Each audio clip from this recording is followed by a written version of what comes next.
Supposedly, Crowley's portal was further enlarged by Jet Propulsion Laboratory founder and rocket fuel scientist Jack Parsons. Okay, this is the guy who was one of the founding members of JPL. It was a big part of NASA and the space program.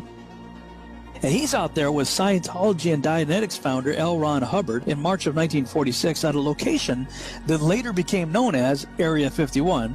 They're doing all kinds of ceremonial sex magic. And they called it the Babylon working.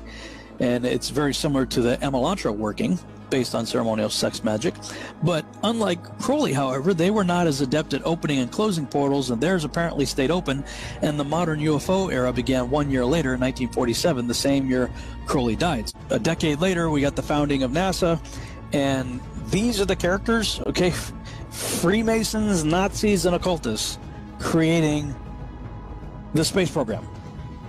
What we're thinking of as aliens, Art, they're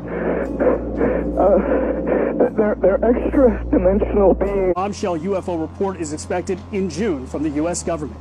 Meantime, UFO sightings in New York have nearly doubled since the pandemic began, and we are getting new video from the Navy showing pyramid-shaped objects flying in the sky. We were warned by the late Wernher von Braun in the years leading up to his death in 1977 that there were going to be a certain number of cards played on humanity, all leading to a culminating event.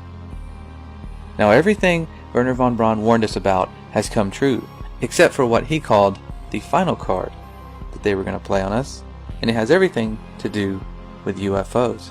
The strategy that Wernher von Braun taught me was that first the Russians are going to be considered to be the enemy. In fact, when I met him in '74, they were the enemy. Then terrorists would be identified, and that was soon to follow. We heard a lot about terrorism. Then we were going to identify third world country crazies. We now call them nations of concern. But he said that would be the third enemy against whom we would be needing to build space-based weapons. And the next enemy was asteroids. This new one you're tracking, how big? It's what we call a global killer. Nothing would survive, not even bacteria.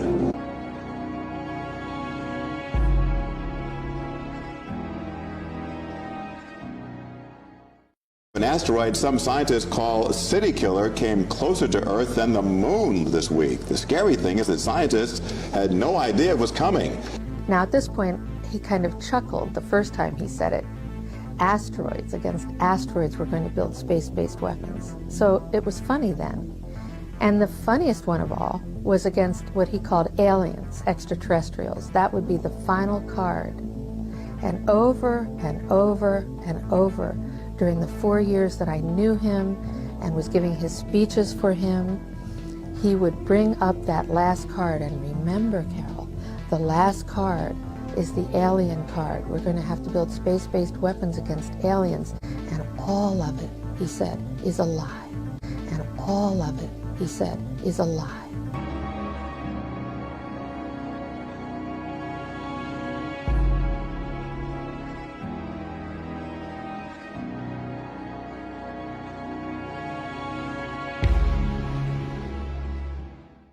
Perhaps we need some outside universal threat to make us recognize this common bound. I occasionally think how quickly our differences worldwide would vanish if we were facing an alien threat from outside this world. They've done a great job systematically programming each one of us into believing that this alien threat is very real and very near. But what they don't want us to realize is what ancient accounts actually say about these beings. Now, the idea that ancient aliens encountered mankind is very popular today. We've all seen these accounts of aliens bringing us great technologies and sharing all these secrets with us. But what they want you to forget is the actual origin of these ancient alien stories. They were never considered to be from outer space. They were considered to be fallen angels. Could we reinterpret the story of fallen angels as beings not from heaven, but from Mars? Accounts dating back thousands of years depict an angelic race of people coming down and sharing their technologies and their ideas with mankind, even producing offspring. But they want us to forget that and replace it with this idea of ancient aliens from space.